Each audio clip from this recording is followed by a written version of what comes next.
Hey, you. Hey, what's going on? We're back. We found the Butterfinger Marshmallow. Um, this is one of the ones I'm really not looking forward to. I like Butterfingers. I don't like marshmallow very much, though, and I mean, that's.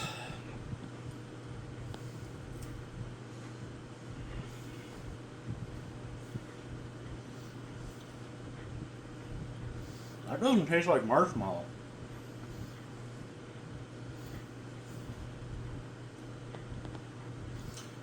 Um, the inside tastes like a regular Butterfinger. I've had them without chocolate. So almost like a Zagnut bar, even. That does not taste like marshmallow, though. That tastes more like just white chocolate, like the Crunch Bar that I did on the last video. Um, hmm. Not something I would go out of my way for, but I mean, it's decently flavored, in my opinion. Have to ask other people theirs on this one. The inside just tastes like a normal Butterfinger and it's like a white chocolate more than anything. So